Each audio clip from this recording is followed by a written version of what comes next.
Hello, I wanted to try doing something a little different.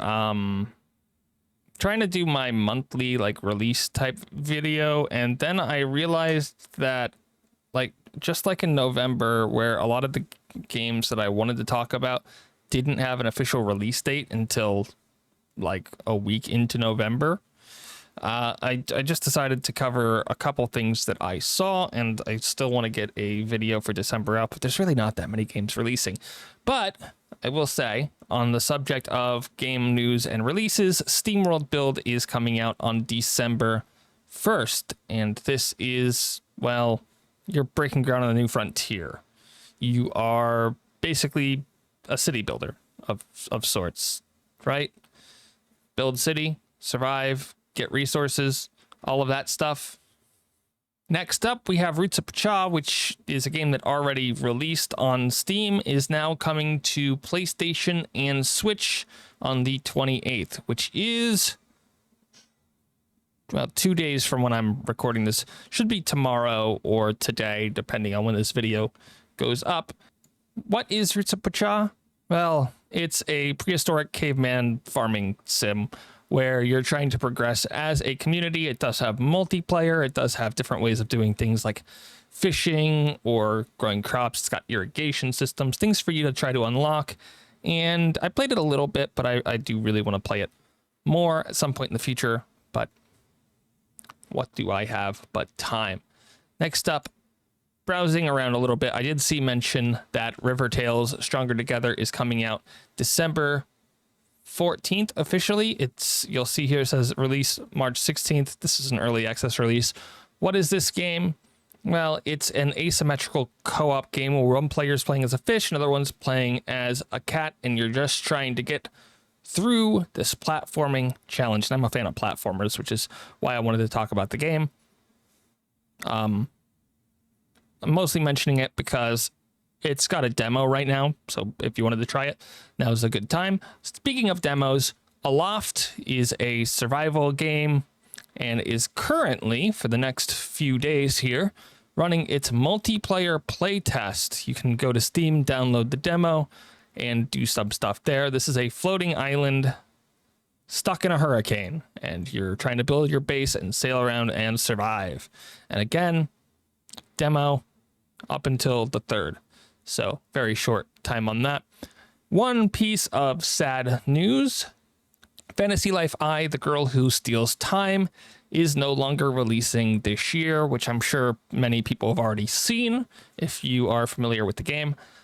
But I did want to mention that while the release date is being moved to next year, we don't have a confirmed release date. It should be being confirmed on the 29th at some point during their online event. And again, that will either be in a couple days or tomorrow when this video comes up, and I'm sure I will have a pinned comment in the comments about what the actual release date is after they mention it.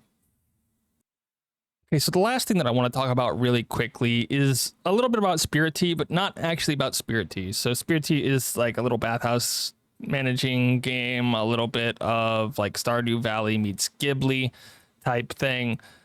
But it came out on the 13th on a bunch of platforms, including Game Pass, if you have that. Made by Cheesemaster Games, who's a one-person development team, published by No More Robots, and Mike Rose made an entire set of tweets about it, but 2 tweets in particular caused a lot of problems, apparently, in the world. And I do want to say that the only reason that I'm really talking about this is because it sort of ties into a video that I've made in the past about my own thoughts and my own concerns about me reviewing games, which is you are incentivized to lie if you're reviewing games because, well, it's the best way to the best way to get more reviews in the future is to be extremely positive about everything that you touch. So yeah, and I'm still reviewing games. I'm trying to like overcome that a bit. But this whole thing was about me getting keys for games. What Mike Krause is talking about here is that he reached out to YouTubers, and they wanted money to make videos on the games. And specifically, he was reaching out for, this is a post talking about coverage, and coverage is creating discussions or like reviews on the game.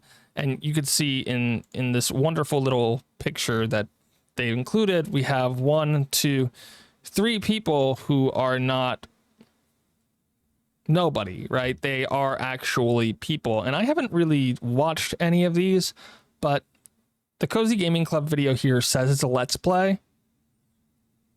This is a 2-hour-long video, and it says full game. I'm assuming it's some sort of let's play, but this could be anything. I haven't seen the video, and we literally, this looks like a stream, but I can't tell you exactly what it is.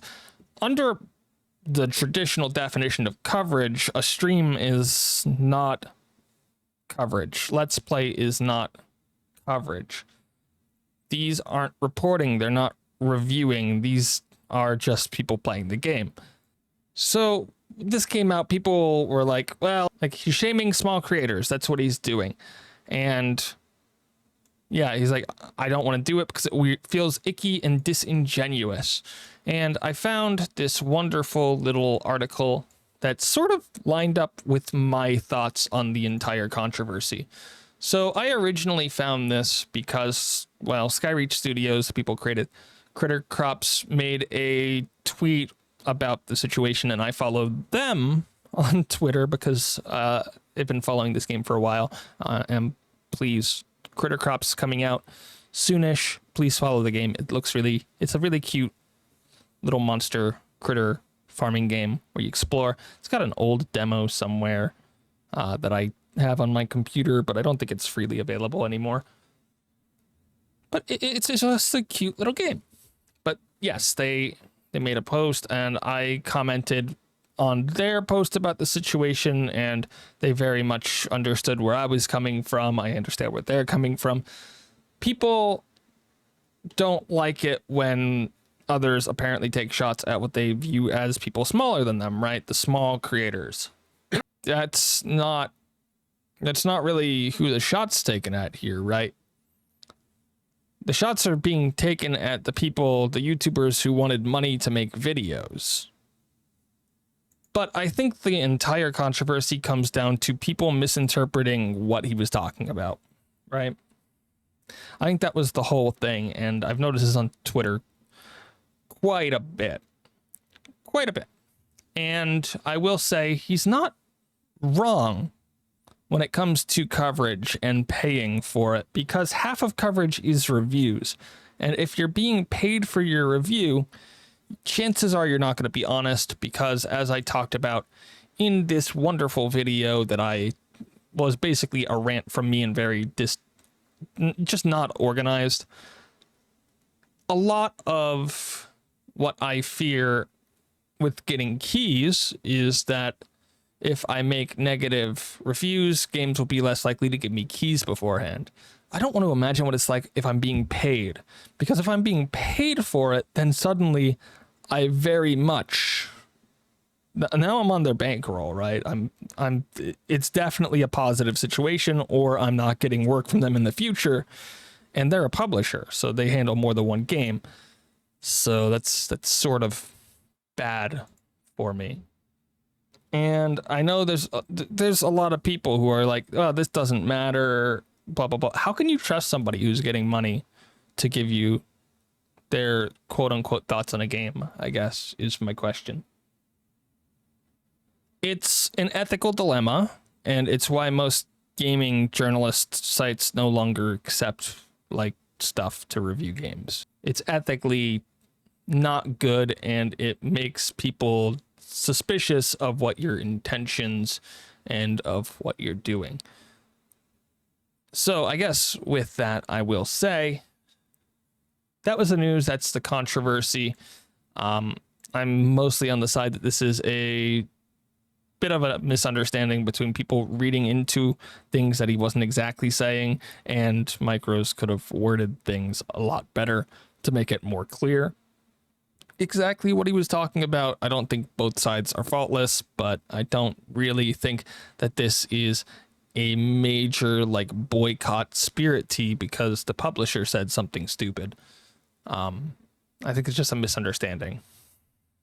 So yeah, that's the news. That's the controversy. This is going to be the worst editing project that I have for like the next week because I think I recorded this like 6 times. I would like to thank these people for helping make these videos possible. And here's another video that YouTube suggests. I'm going to try to start reviewing more games in the next couple weeks, but I've been a bit sick recently, so it's sort of messed up my mojo, my schedule for doing everything as I try to get back into streaming and doing this. Thank you. Bye-bye. Have a nice day.